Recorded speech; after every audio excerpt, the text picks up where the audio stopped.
वृक्ष धरा के है भूषण, करते दूर प्रदूषण। जी हाँ दोस्तों, आज मैं आपको निबंध सही तरीके से लिखने का तरीका बताऊंगा।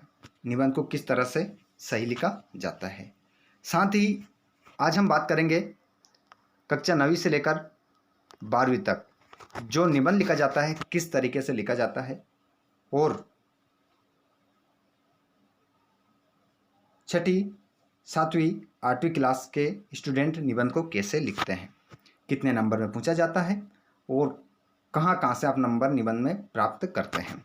जो 9वीं से 12वीं तक के जो स्टूडेंट होते हैं उनके लिए निबंध पूछा जाता है 7 नंबर में, ठीक है। और 5th से लेकर 8th तक जो स्टूडेंट होते हैं उनके लिए निबंध पूछा जाता है 10 नंबर में, ठीक है। क्यों?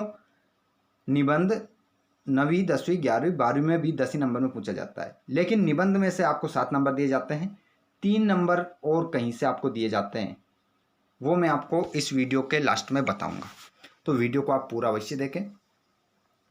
लास्ट में मैं आपको बहुत ही खास बात बताने वाला हूँ। वो 3 नंबर आप कहाँ से लाएंगे वो हम लास्ट में चर्चा करने वाले हैं। तो देखिए, सबसे पहले महत्वपूर्ण बात मैं बता देता हूँ। निबंध पूछा जाता है वृक्ष के बारे में। आपको क्या देखना है, या तो आप वृक्ष देखें या फिर वन देखें, वही निबंध आपको लिखना है। यही निबंध आपको लिखना रहेगा। देखिए, वनों का महत्व, निबंध कौन सा है? वनों का महत्व, या वृक्षारोपण हो, या फिर वन महोत्सव हो, या फिर वृक्षारोपण और मानव हो। इनमें से कुछ भी पूछा जाए आपको यही निबंध लिखना है, ओके। जिसके बाद में रूपरेखा। रूपरेखा आपको यहाँ से 3 नंबर दिलाएगी और 7 नंबर आपको निबंध दिलाएगा। मैं बताऊंगा लास्ट में आपको, मैंने बताया है। तो आप वीडियो को बिल्कुल भी स्किप मत करना, वीडियो को पूरा देखना, तभी लास्ट में आपको अच्छे समझ में आएगा। पहले मैं आपको निबंध बताऊंगा, उसके बाद में रूपरेखा में आपको बताऊंगा। चलिए, तो सबसे पहले हम क्या लिखेंगे? प्रस्तावना। प्रस्तावना को हम पढ़ते हैं। देखिए, वृक्षारोपण कार्यक्रम वन महोत्सव से हमारा तात्पर्य पृथ्वी को हरा भरा बनाने से है। इसके लिए हमें अधिकाधिक मात्रा में वृक्ष लगाने चाहिए, क्योंकि वृक्ष धरा के आभूषण हैं और इनसे हमें अनगिनत लाभ है। वृक्षों से हमें इतने लाभ है कि हम इसको गिन भी नहीं सकते। चलिए, अब देखते हैं हम वृक्षों से अप्रत्यक्ष लाभ। वृक्षों से वृक्ष से प्रत्यक्ष लाभ, है ना, ये हमारा पॉइंट रहेगा। जैसे हमने लिख रखा है वैसे ही आप अच्छे से नोट्स बना ले, या इसका स्क्रीनशॉट ले लेना। लास्ट में हम इसको छोटा कर देंगे, स्क्रीनशॉट ले लेना, पढ़ने में आपको आसानी हो जाएगी। वनों से अनेक उद्योगों को आश्रय मिलता है। जैसे वनों से बहुत कीमती लकड़ियां प्राप्त की जाती हैं। वन्य जीवों, जो वन्य प्राणियों के आवास व सुरक्षा स्थल है। जो वन होता है उसमें जो वन में रहने वाले जो प्राणी होते हैं वहाँ पर उनके क्या होते हैं? घर होते हैं, और उनके लिए वही सुरक्षा स्थल होते हैं। वनों के कंद, मूल, फल और फलों से अनेक औषधियाँ का निर्माण होता है। जो वनों के कंद, मूल, फूल और फलों से अनेक प्रकार की औषधियों का निर्माण होता है। वनों से खाद्य प्राप्त होता है। अब देखिए, यहाँ पर मैं थोड़ा क्लियर करना चाहूँगा कि वनों से खाद्य प्राप्त कैसे होता है। कि जो वन होते हैं, जंगल होता है ना, तो क्या होता है उसकी, वनों में क्या होती है? पत्तियाँ होती है पेड़ों की।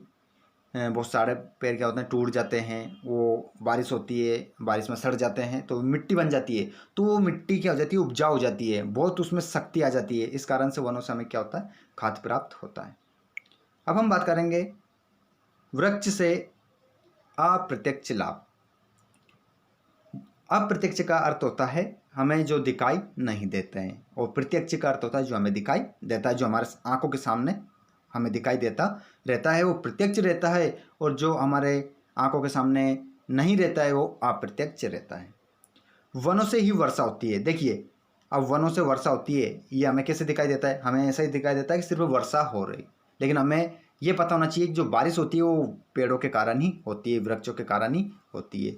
आपने देखा होगा जहाँ पर अधिक जंगल पेड़ होते हैं वहाँ पर क्या होती है? अधिक मात्रा में वर्षा होती है। अगला पॉइंट देखिए, वनों से रेगिस्तान बनने की संभावना नहीं रहती। यदि कहीं पर अधिक मात्रा में वृक्ष है तो वहाँ पर जो रेगिस्तान है वो नहीं बनते हैं। वन बाढ़ पर तापक्रम पर नियंत्रण रखते हैं। जो वन होते हैं वो क्या करते हैं, बाढ़ पर, जहाँ पर अधिक मात्रा में पेड़ रहते हैं वहाँ पर बाढ़ कम आती है और वहाँ पर जो ताप है वो भी कम पड़ता है, जो तापमान होता है वो भी कम होता है। ये नदी के निरंतर बहाव को संभव बनाते हैं। वन प्रदूषण को रोकते हैं और पर्यावरण को स्वच्छ बनाते हैं। चलिए अब हम जानेंगे वन कटाई से उत्पन्न समस्या। वन को काटने से उत्पन्न समस्या को अब हम पढ़ेंगे। मानव ने अपने व्यक्तिगत क्षणिक लोभ के कारण पेड़ों पर जो अंधाधुंध कुल्हाड़ी चलाई है उसके अति भयंकर परिणाम सामने आ रहे हैं। जहाँ जहाँ जंगल काटे हैं वहाँ वहाँ भूमि क्षरण के कारण भूमि की उर्वरा शक्ति कम हो गई है। देखिए अभी हमने बात की थी कि जो खाद्य प्राप्त होता है तो मानव ने क्या किया, जहाँ जहाँ से जंगलों को काट दिया है वहाँ से जो भूमि की उर्वरा शक्ति है वो क्या हो गई, कम हो गई है। वन क्षेत्र के कम होने से वर्षा पर भी प्रभाव पड़ा है। देखिए वन को काट दिया गया तो वहाँ पर बारिश भी क्या होती है, कम होती है। अगला देखिए, परिणाम स्वरूप उपजाऊ इलाके हैं रेगिस्तानी भूमि में बदल रहे हैं। देखिए कितना बड़ा प्रभाव पड़ा है यहाँ पर कि जो उपजाऊ इलाके थे वो भी क्या हो रहा है, रेगिस्तानी इलाके में परिवर्तन हो रहा है, रेगिस्तानी भूमि में परिवर्तन हो रहे हैं। अब हमारा लास्ट पॉइंट है उपसंहार। उपसंहार व्यक्तियों का बहुत महत्व है, ये बात पूरी तरह स्पष्ट हो गई है। शासकीय एवं व्यक्तिगत स्तर पर लोगों को वृक्षारोपण कार्यक्रम पर पूरा ध्यान देना चाहिए, क्योंकि वृक्ष लेते कुछ नहीं है, देते ही देते हैं। सच ही कहा गया है, वृक्ष धरा के हे भूषण, करते दूर प्रदूषण। देखिए दोस्तों, यहाँ पर जो व्यक्तियों लिखा है ये वृक्ष है, क्या है, वृक्ष। आप इसको, एक गलत टाइपिंग होगा, आप वृक्ष लिख लें इसको, है ना, वृक्ष आप लिख लेंगे यहाँ पर, क्योंकि ये गलत टाइपिंग होगा, इसको हम काट देते हैं। वृक्षों का बहुत महत्व है, ये बात पूरी तरह स्पष्ट हो गई है।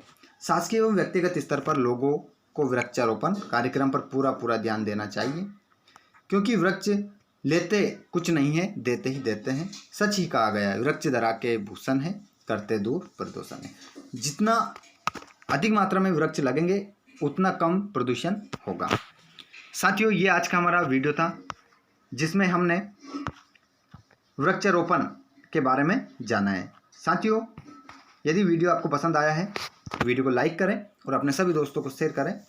एंड हमारे चैनल पर आप पहली बार आए हैं तो चैनल को सब्सक्राइब जरूर करें। अब मैं आपको बताने वाला हूँ कि कैसे आप 3 नंबर और 7 नंबर लेकर आएंगे, टोटल मिलाकर 10 नंबर कैसे आप लाएंगे बताऊंगा मैं आपको। देखिए रूपरेखा में आपको क्या लिखना है, जो हमने प्रस्तावना लिखा है, वृक्षों से प्रत्यक्ष लाभ लिखा है और वृक्ष से अप्रत्यक्ष लाभ लिखा है, वन कटाई से उत्पन्न समस्या और उपसंहार लिखा है। इन 5 पॉइंटों को आपको क्या करना है, रूपरेखा लिखने के बाद उनके स्थान पर लिखना है 1 2 3 4 और नीचे 5, ऐसे आपको लिखना है, ठीक है, क्रम से। ये आपकी रूपरेखा बन जाएगी। और यदि आप ऐसा कर देते हैं तो यहाँ से आपको 3 नंबर मिलेंगे और जिसके बाद में जैसे हमने ये पूरा लिखा है वैसे आपको लिखना है तो यहाँ से आपको 7 नंबर मिलेंगे। 7 + 3 टोटल आपको 10 नंबर यहाँ से मिलेंगे। तो इस तरह से आपको करना है। मैं अब इसको और छोटा कर रहा हूँ, तो जितने भी स्टूडेंट हैं सभी इसका स्क्रीनशॉट ले लें, जिससे आपको पढ़ने में आसानी हो जाएगी। ये देखिए, इसको हमने बिल्कुल छोटा कर दिया है। जल्दी से सभी स्टूडेंट इसका स्क्रीनशॉट ले लें ताकि आपको पढ़ने में आसानी होगी। मिलते हैं हम अगले टॉपिक के साथ, तब तक के लिए नमस्कार। जय हिंद, जय भारत।